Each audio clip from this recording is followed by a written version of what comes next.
welcome to our first event of the series dedicated to collaborative journey mapping. And the topic of our today's session is, as you can see on the screen, collaborative customer journey map, best practices, and UXPressia tips and tricks. So before we get started, let me just tell you a few words about UXPressia if this is your first time hearing about us. So we do have an online platform dedicated for customer journey mapping, impact mapping, and creating persona profiles. And our today's example, as Yulia mentioned, will be based on our platform. So I guess you will have a pick at what it really is. And we also have an academy where we have different educational courses for you to get started with journey mapping. And we do host events, but you're already here, so you definitely know the drill. And yeah, so as Yulia also said, collaboration can be definitely challenging and overwhelming. Many people can be involved in the process. You typically have limited time, and there's, on top of that, there's a lot of expectations for you to meet on the results of the actual mapping initiative. So before this event, we actually talked to some of our clients and asked them what parts of collaboration they found most challenging. And before I show you the results, I'm actually curious to hear what you think. And the question first one to the audience: what is your biggest challenge while collaborating on a map? And feel free to type up your answers in the chat. Okay, anyone willing to share? Okay, Michelle here says being able to gather all the insights and distill down to the key moments and touch points. Definitely. The other one is from Pretty here. It takes more energy than in person. 100%. Engagement from team members, having too big of a scope, getting marketing and sales on the same page, capturing emotions accurately, one from Kelly. Engagement, again, non-data backed assumptions. You're on point here, Jeanette. The guidance factor, keeping everyone engaged and focused. I see that engagement is definitely the key theme here. And Barbara also says engaging. So yeah, Lisa, we can move on, I guess, from here. Great answers and results. And let me show you what our customers said answering the same question. So 40% of people have struggled with communication. 26% of the clients find methodology challenging, meaning understanding the customer and analyzing different types of scenarios for CGMs, journey maps, I mean.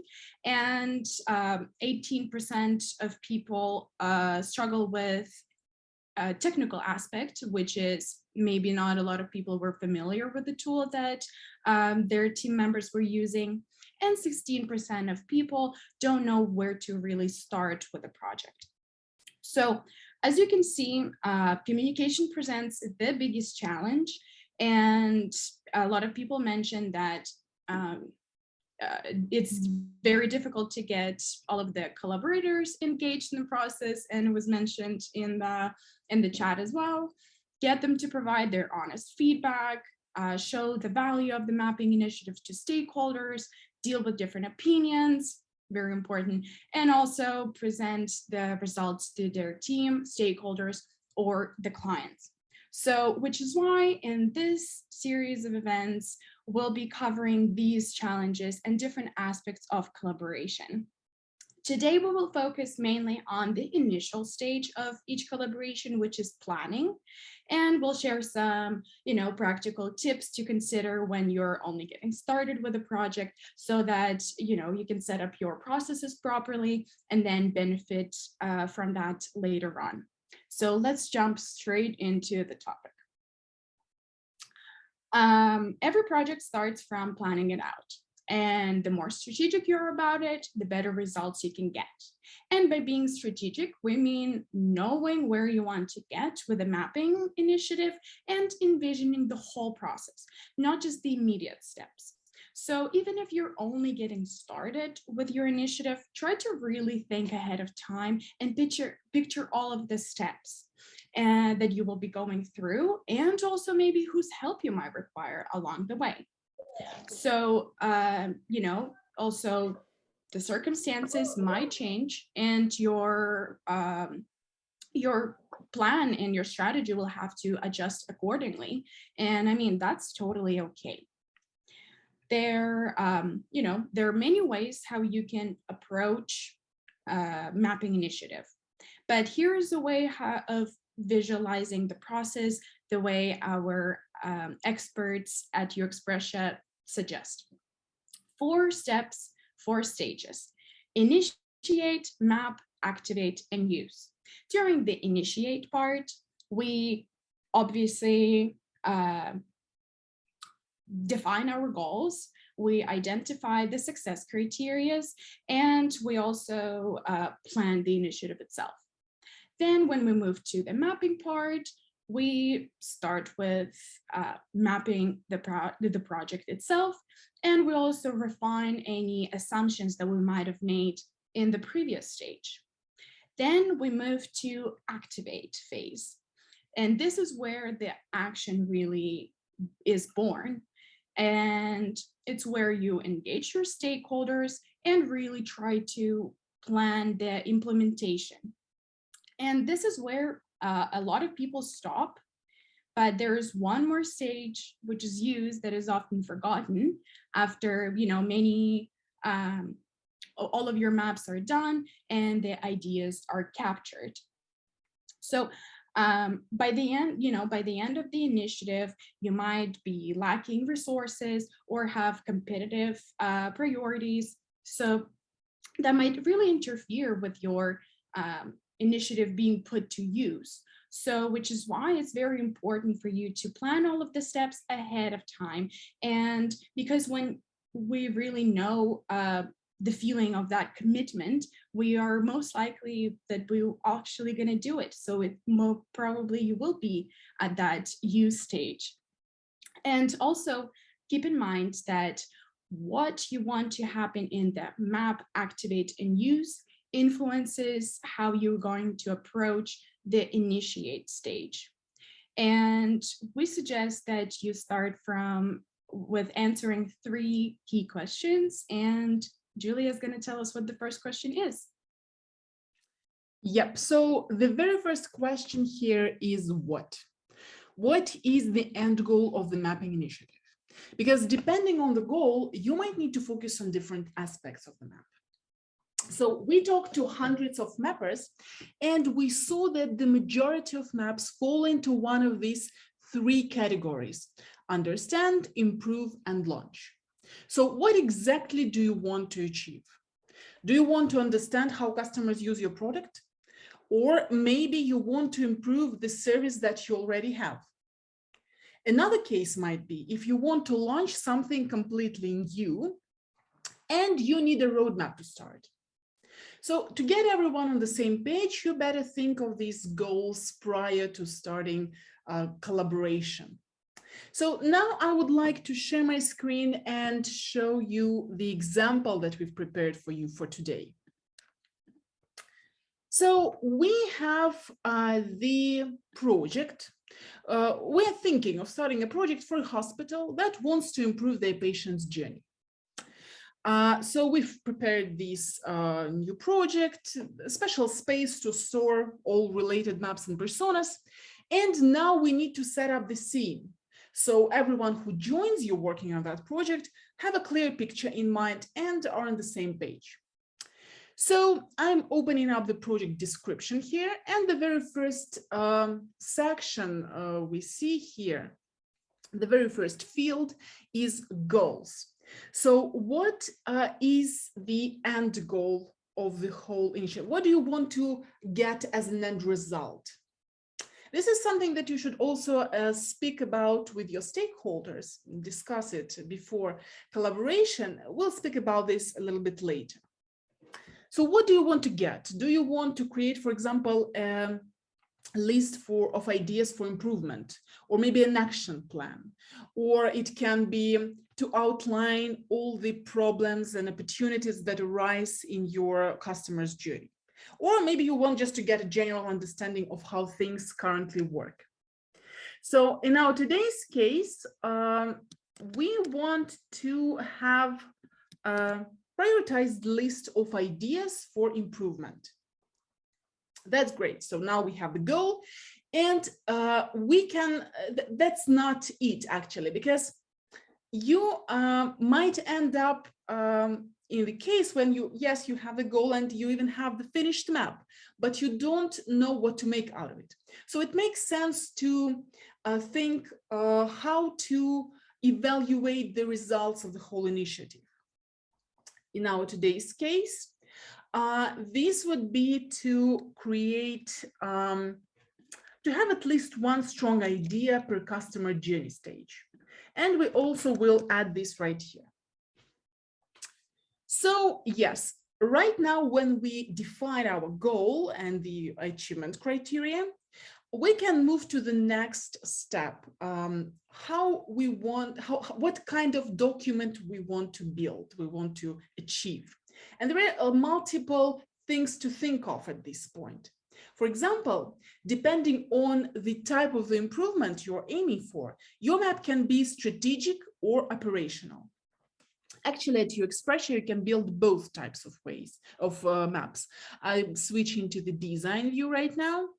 And right here on the strategic level, we've built out one map, which is a kind of a bird view of the whole customer's journey, in our case, patient's journey, and covers it with just highlights, not as detailed.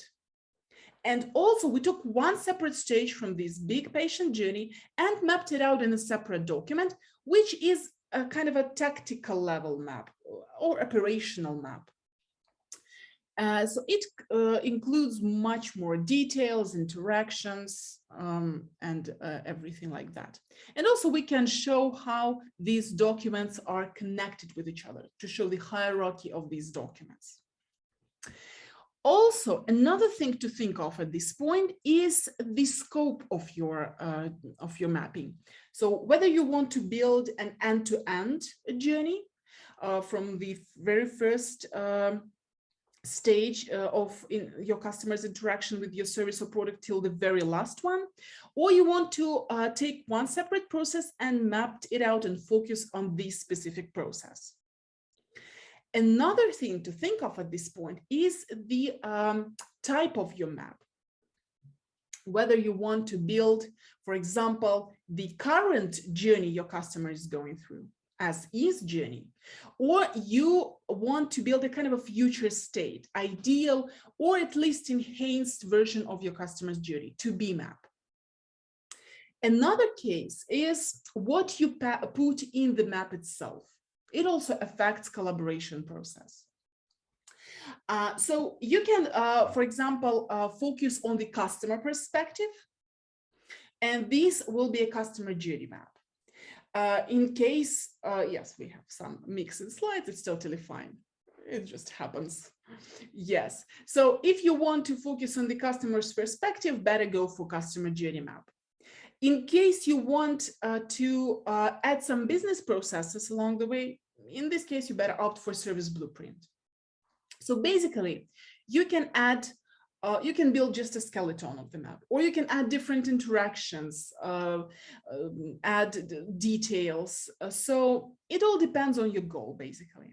There is a nice article on the map types. It covers these map types in a more detailed way. The link will land in chat right now, so feel free to check it out. Great, Julia, thank you. And let's move on to our second question, which is who. Of course, collaboration means working in some kind of a team, and be it your internal team or your stakeholders, it is very important for you to understand what you want from every single person joining your initiative. You might want them to share their feedback, contribute to the mapping project, implement some kind of ideas, or just simply be in the loop.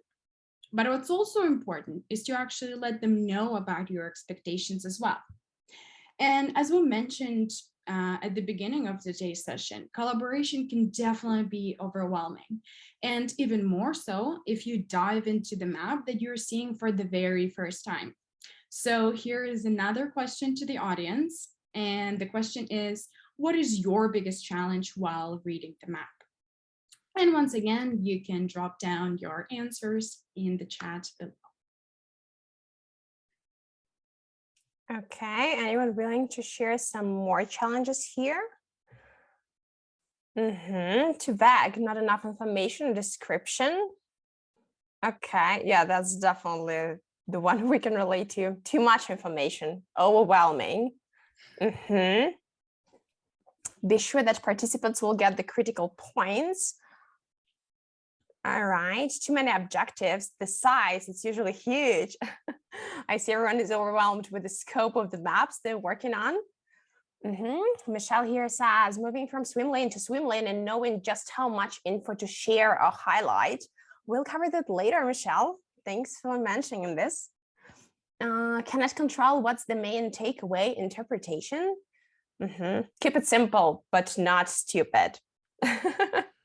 Awesome. Thank you so much for sharing this. Lisa, passing the mic back.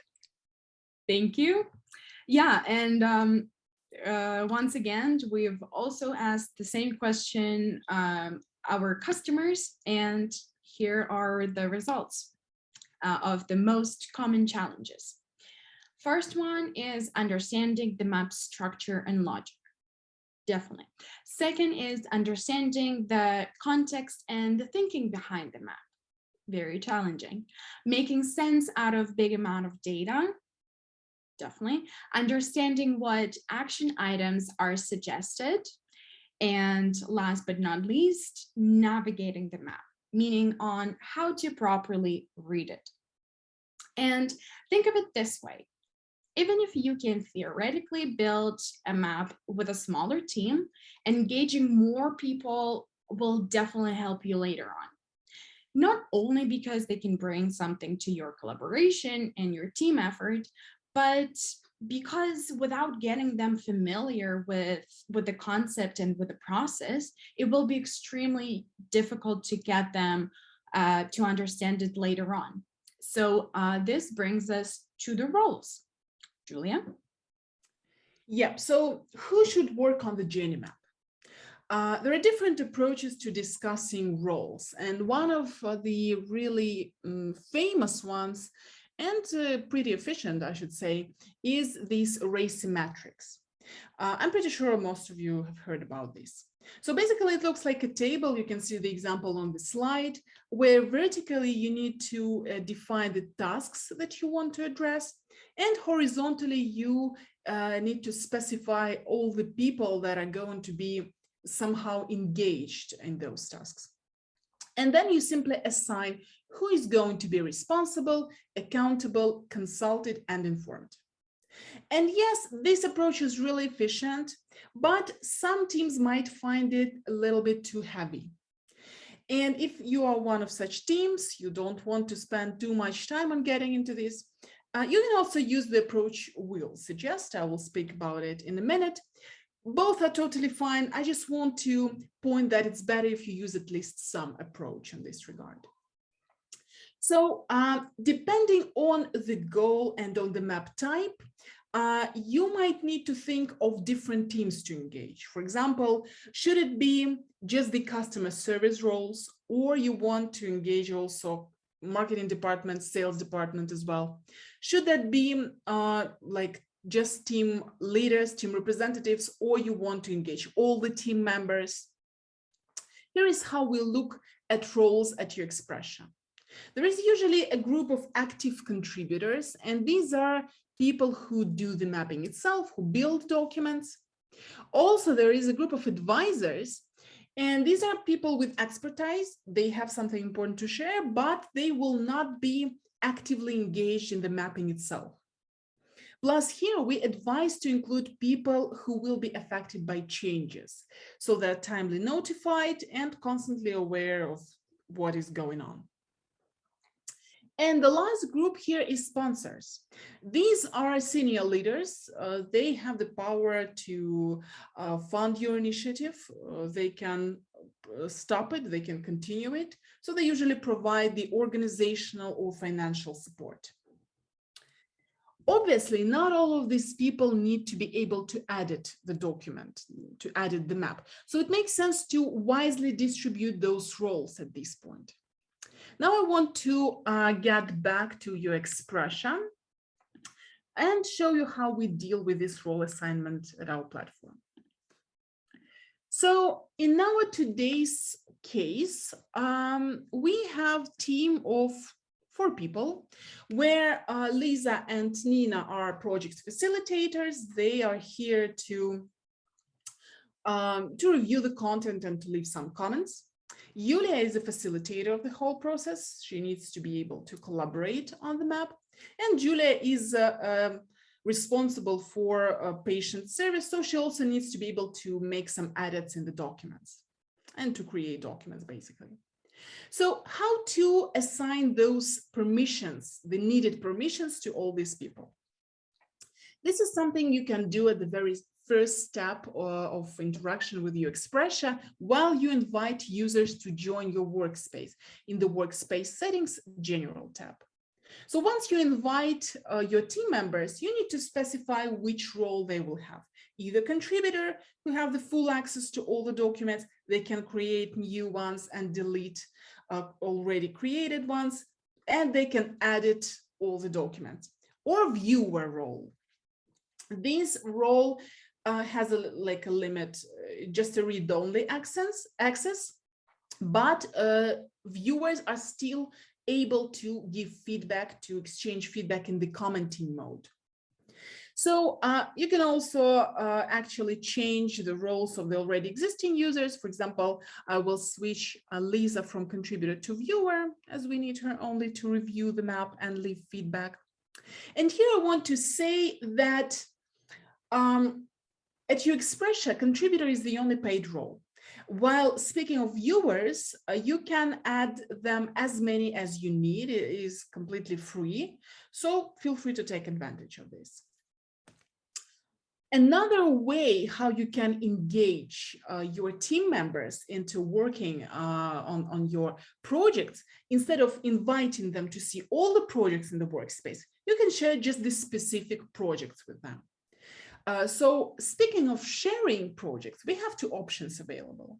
You can enable these direct link access and also specify the permissions your audience will have, either viewers or editors. And in this case, your audience does not even know, do not even need to know what's UXPressia. They don't need to log in to have an account or something like this. Another way to actually engage users into working on your the project is by inviting them by email. This is what I'm going to do. I want to invite my colleague Anastasia, and I will grant her editor's permission so she can also contribute to our today's map. So I invite her. She'll join us in a minute. So basically, this role assignment will ease the pressure and lower the anxiety, because some of the team members might be hesitant about collaboration.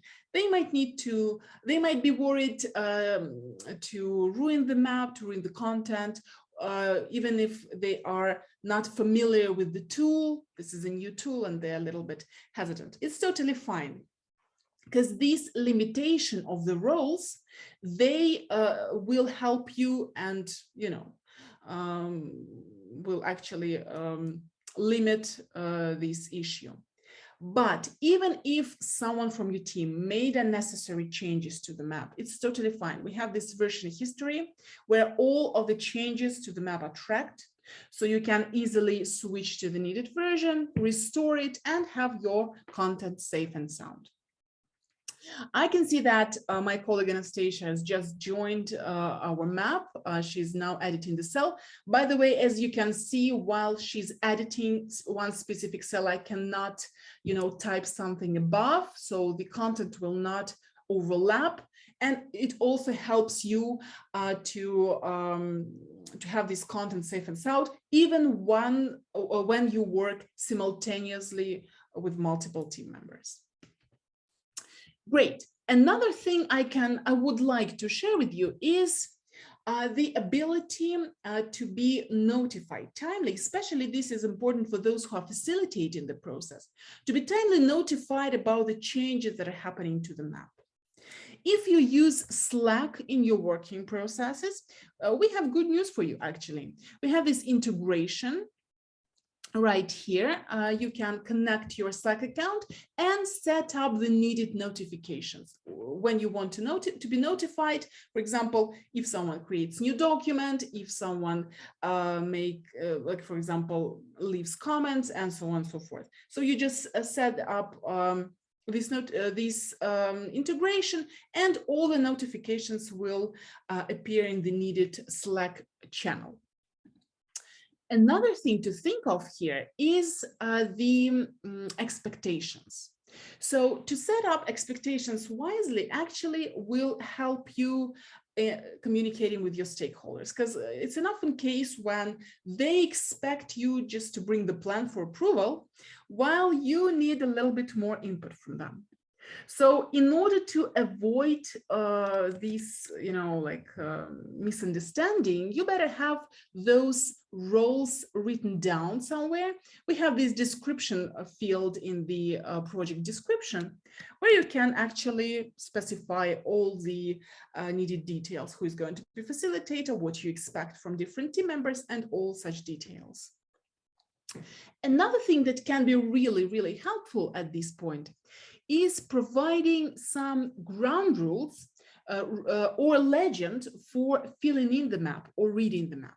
Because we also notice that many teams, while they start collaborating, they might start to argue a little bit on what to add to the map, what to omit. Some team members, for example, they think that they should add just some solid things, something they are completely aware of, while it's not always the case. So it makes sense to specify what you expect from your team members and create some kind of rules for that. We have this map description section right above the map where you can add all of those details. And for example, will you add just facts or hypotheses as well? How will you mark stuff that needs some deeper research? How will you mark something that is not validated yet, for example? So this can be also addressed right now. Another thing that is really useful is sharing your expectations with stakeholders.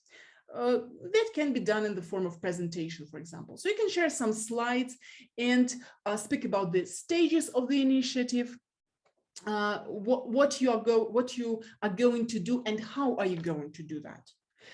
Also address this role assignment, and maybe speak about possible challenges at this point in order to avoid frustration, and maybe even to get some feedback from them. So basically, the overall tip for this who part is the following. So you need to consider who can inform and contribute to the mapping, and who will be affected by the mapping outcomes, because these are not always the people who will be who need to edit the map. So it makes to wisely assign those permissions. Thank you, Julia. And now we're moving to our third question, and which is how? How do we organize the collaborative process? And first, let's start with setting up some kind of a timeline.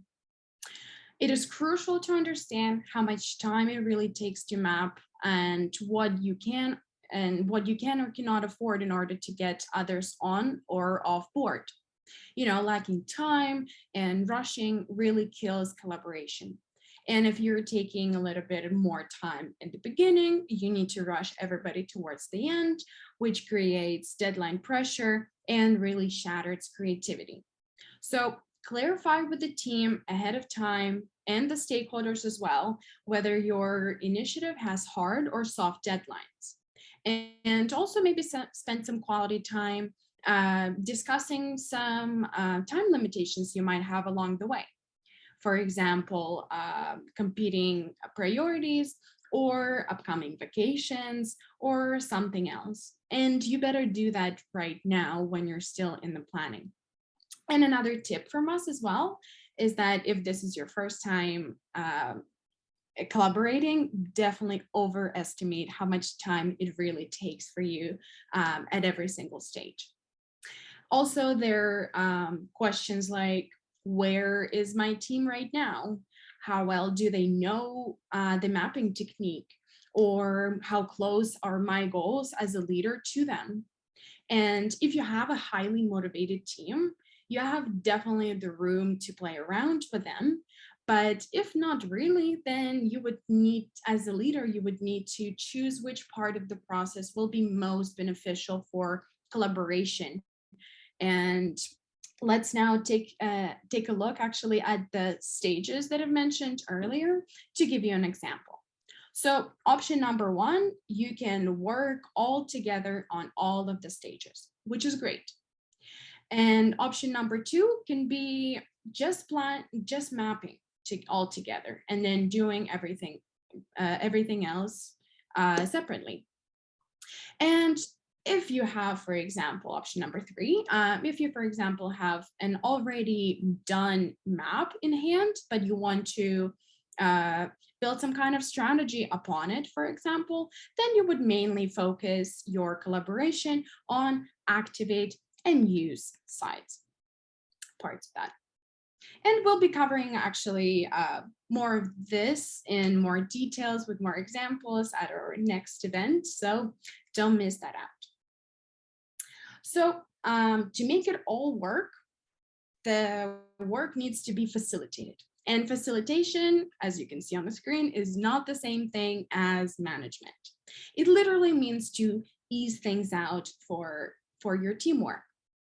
And David Sibit, founder of The Grove and master facilitator and organizational consultant, has a perfect quote that describes facilitation. And facilitation is the art of leading people through processes towards agreed upon objectives in a way that fosters participation, creativity, and ownership from all involved.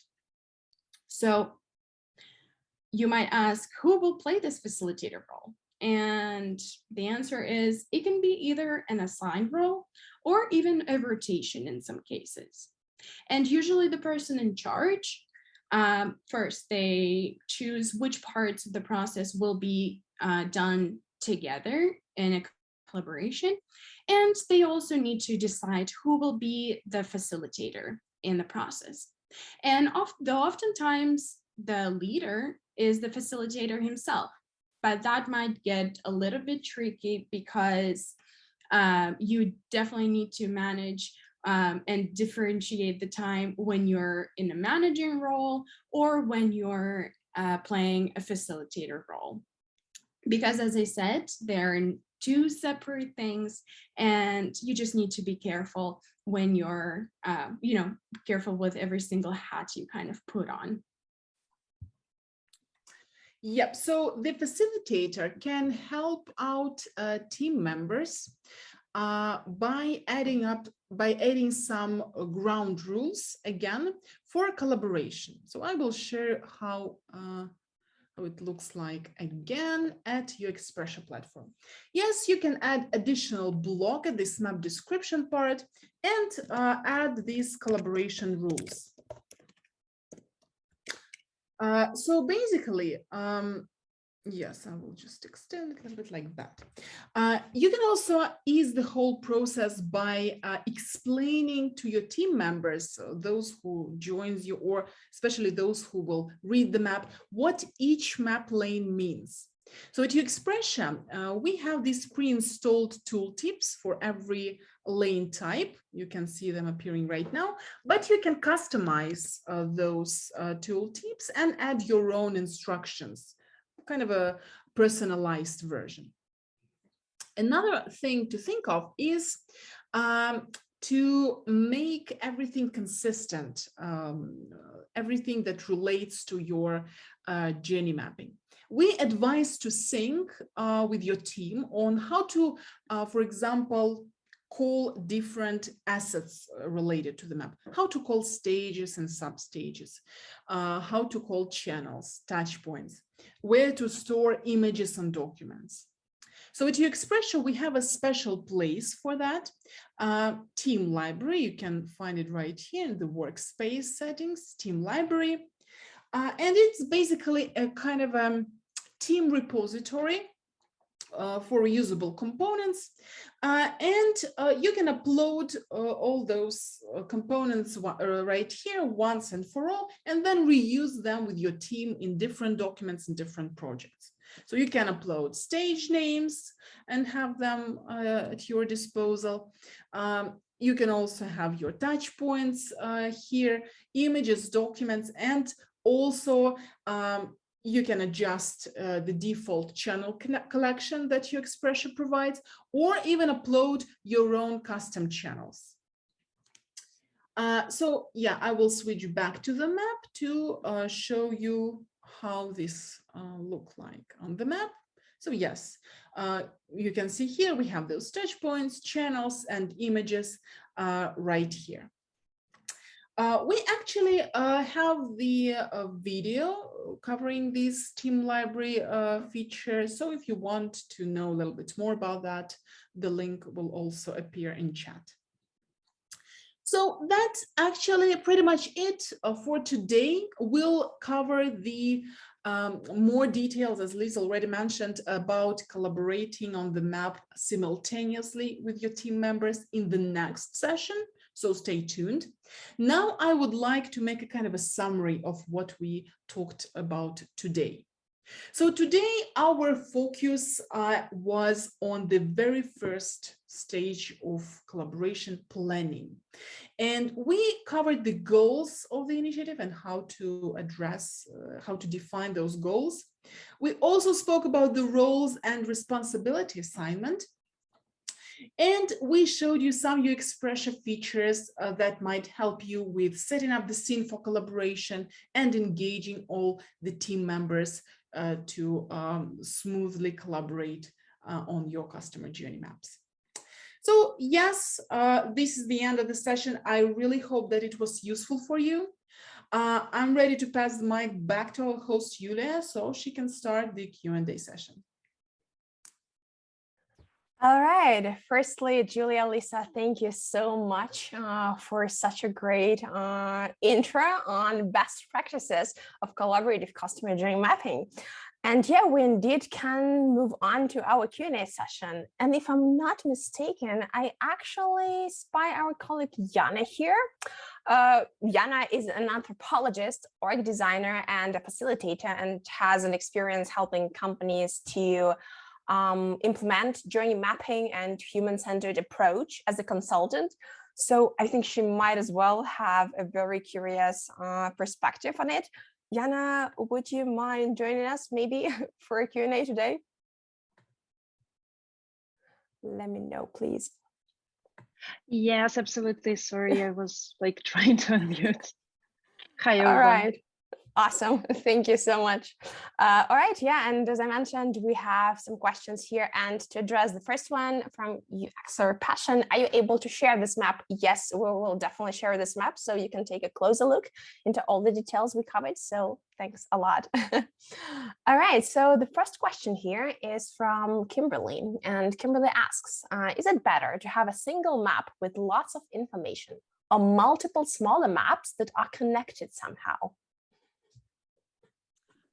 Yeah, I will take this question if nobody minds. Yeah, I mean, it really depends on what your strategy is. Sometimes different teams are responsible for different parts of the journey. So they would have probably their own maps and will be managing those. And sometimes it's easier to have one big map because it provides, like the whole picture.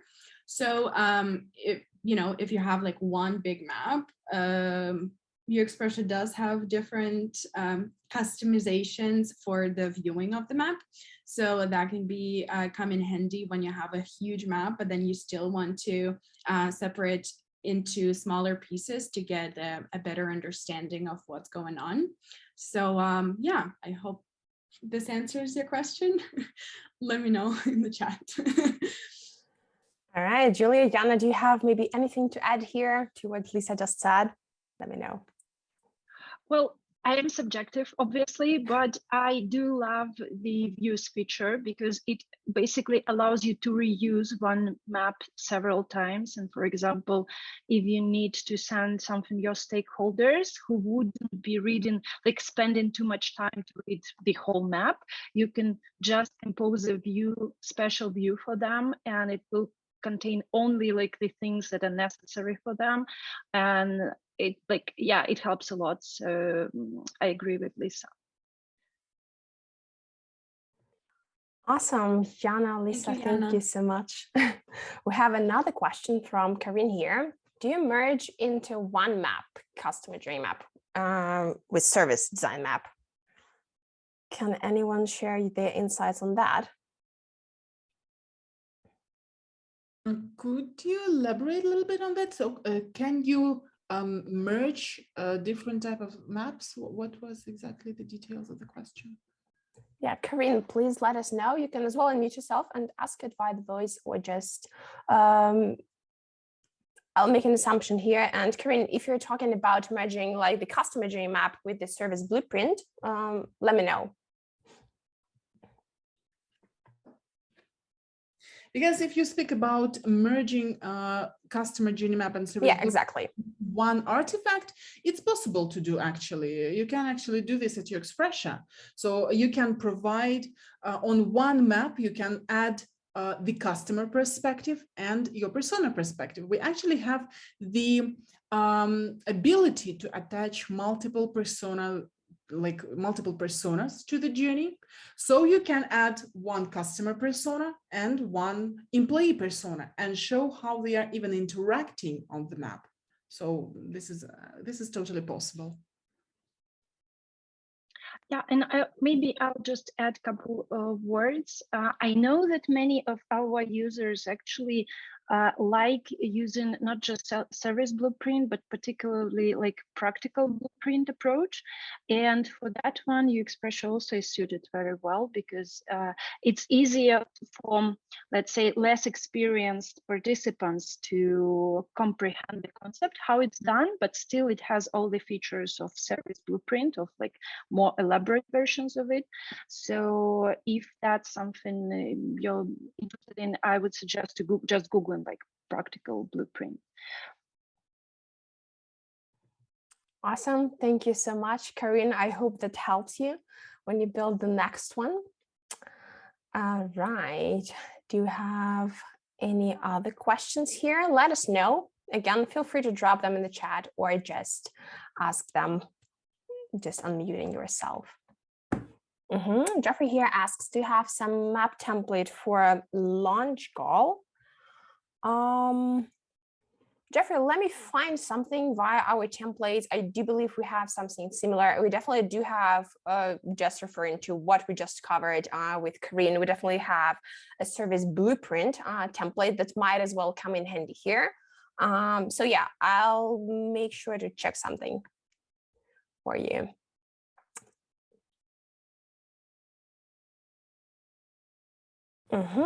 Question from Ans here. Can Jana please tell me the name again for the simplistic blueprint? Jana, could you?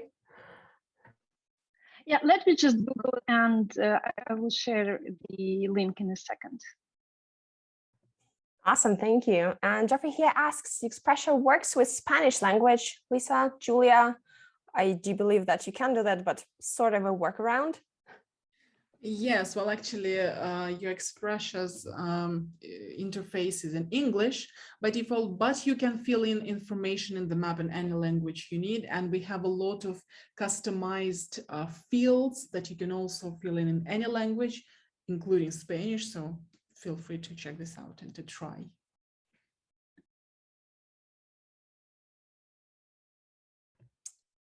Okay, thank you. And while Jana is looking for the answer on the blueprint question, do you have any others? Sorry, I have full demo effect. So like it was every time it was at hand, and right now I cannot like find it. So just 1 more second. All right, no worries. I have another one. Any idea or insights if very busy and old guys can understand the drawing map? What's your take on that? Okay, I see Lisa and Julie here smiling. Any experience with that? Would you be willing to share? I would say very well put question. And I would say that very well put question can answer Jana maybe.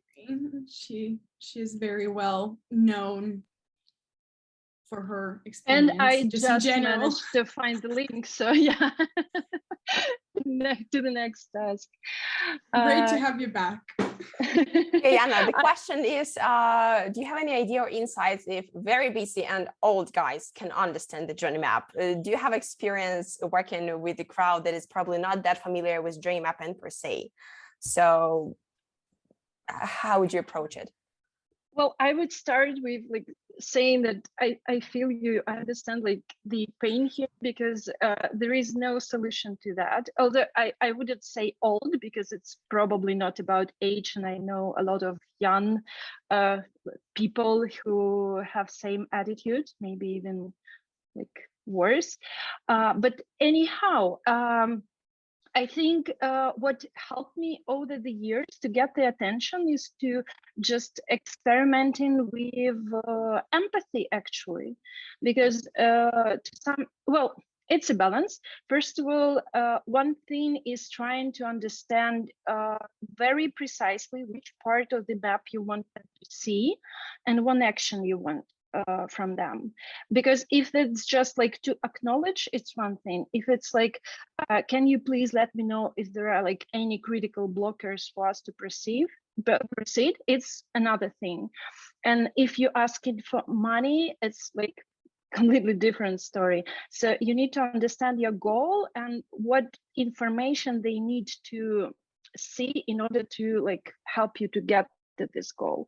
And sometimes it's sometimes they do not need to read the map at all, and sometimes they need to understand it like in many details. And in my experience with like, for example, senior leaders, what helped me is to be demanding. Actually, they are surprised usually when you do it, but it works. It just like takes a lot of guts. But at some point you need to ask the question like, listen, is this a priority at all? If yes, I need your attention. And sometimes you like tell it in a very direct way. And sometimes, and basically it's just a balance of this bluntness sometimes, and I don't know, delicate and empathetic, trying to help them to help you, if that makes any sense. So like, I don't think it's very like articulate response, but it's somehow sums up my experience with like different stakeholders. Jana, thank you so much for sharing. And Geoffrey, let us know whether it did make sense. Would love to hear from you. Okay, Geoffrey here says sense and makes sense. So Jana, thank you. If you want to see more events like this, make sure to check the upcoming ones at UXPressia.eventbrite.com or check the recordings we've got on this channel. Take care, and I will see you around.